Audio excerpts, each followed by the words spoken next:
Caw,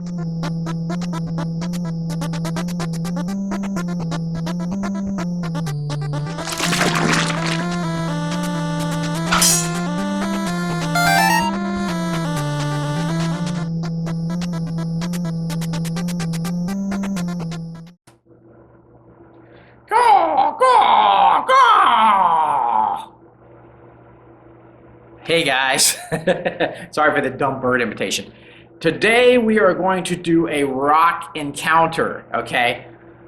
I have a freaking giant rock I want to show you. This thing is a real rock, not one of those little teeny little miniatures that they've produced before, but this thing is huge. And this thing is really rock size. So what I did is I have a nest, I have some eggs, and I want to show you how easy and cheap it is to make this, as well as convert this model that I converted to be the rock. So let's hit the table, and I'll show you this really cool rock encounter that I've cooked up.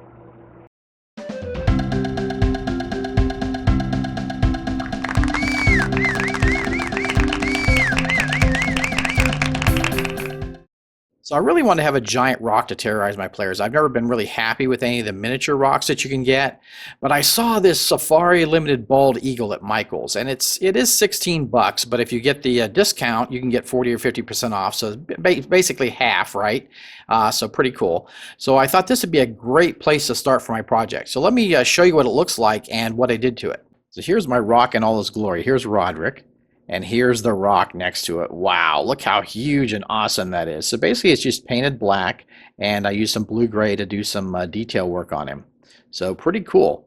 And you can see that head stuff I did on there. I used epoxy sculpt to put that extra stuff on there, just a little extra detailed, so he doesn't look like a bald eagle, looks a little different. And I think the paint job came out really cool. It was super easy to do. I just painted some of the tips of the feathers, and there we go. Very cool. I want to talk a little bit about the paint job. So first off, I used flat black spray paint, and that didn't work out too well. I think the rubbery texture of the figure made it sticky, so the paint job was a bit sticky, so I used a paper towel, got as much sticky off as I could, and then used acrylic craft black paint and repainted it. Then I painted on the gray details and a little bit of lighter details on the beak. And with the claws, I used a gloss black paint to differentiate them from the black itself. So there we go. That's all I did to paint it up.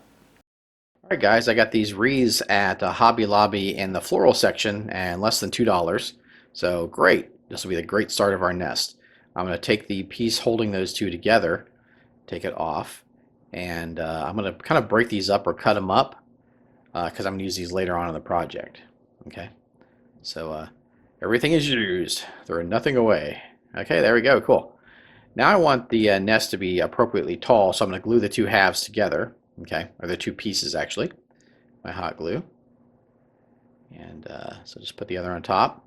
Make sure you push down really well so it'll stay in it here. There we go. Hold it for a few seconds. All right, nice. Good start. So now I'm going to use my pencil shavings. You know, guys know how I've been loving these lately. And I'm going to grab a handful here out of my bin. And I got my nest in appropriately a bowl that won't, or a plate that it won't stick to. I'm going to add my 50% glue, 50% water, and mix up these shavings. Get kind of a slushy, slurry effect here going on. Mix it up well. All right, nice. Now I'm going to start kind of dabbing it on the nest, and the idea is kind of like, you know, that this was like mud or, you know, straw that was jammed in the nest to build it, right? Like a bird nest. Okay, looks kind of weird and goopy now, but it's going to be really cool when we get it done. Looks like a big mess right now. So now I'm sticking those little pieces that I had left over into the pencil shavings. So kind of nice little detail. Now I'm going to take the hot glue gun and kind of build up on some cardboard. This is going to be the bottom of the nest. And I'm pulling out for like kind of a straw effect. And to keep it from being a blob, you don't want to put too much glue down, and you want to keep pulling on the glue. Okay, nice. Now we'll glue the whole nest here. It's dry. The pencil shavings are dry. Glue that to the base. I'm going to put a weight on there to hold it for a sec.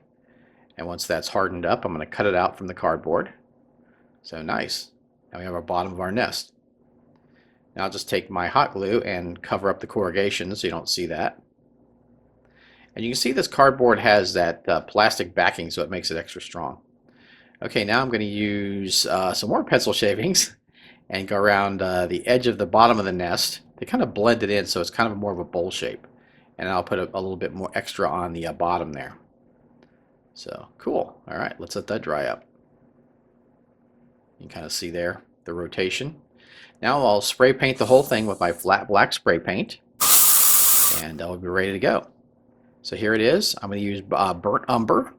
That's where I like to start with my brown projects. And very watery and putting it on. So I painted it up, let it dry, and one of my favorite paints I use is this Mississippi Mud, and I'm going to use this first. And it kind of gives a nice kind of old wood effect, right? Or dead wood on the nest. So very cool. All right.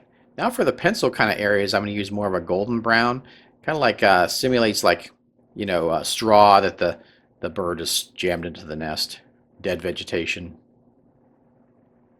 So cool, looking great.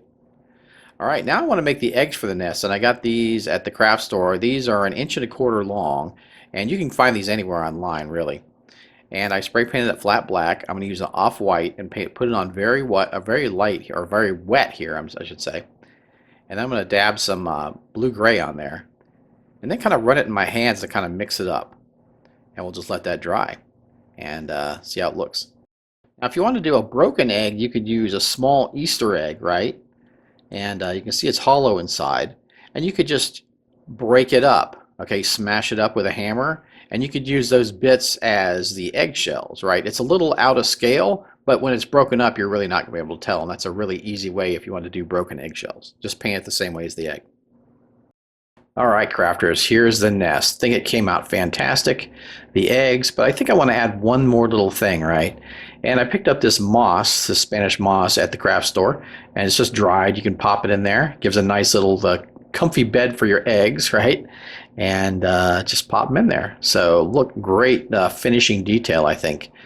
Really nice. So here it is with the rock in the nest, and that thing is so intimidating. I love it. I hate those little dinky rock miniatures that they have. This thing is super awesome. So there's Roderick there, and look at him for scale here. Pull the rock out of the nest, and look at those eggs, just so great. We'll put Roderick in there for scale. So look at that. So cool. I think it came out great. And just really happy with the craft. Roderick, look out! You gotta be bird food. No! Here we are in play. You might set up a cliff encounter. And here's Roderick and Hilga trying to sneak up on this rock, right? And they're trying to wait for it to leave, maybe. So it does take off. Goes hunting. So Roderick and Hilga take their chance and climb up the cliff. So they can either climb up the sides of the cliff to get to the nest, or even maybe better yet, climb up this tree and then kind of take a leap for the nest. So fun there. Our little rock setup. Put them inside the nest here, hiding out maybe. And yeah, I just think that came out great. Really, really cool. Whoa, wait. Ah, gosh, fall out of the nest. Ah, Scotty, quit it. No. So yeah, I think everything came out great. The eggs look great, and just really happy with the project. I think it's a really cool atmospheric piece. So there we go. I hope you enjoyed the craft.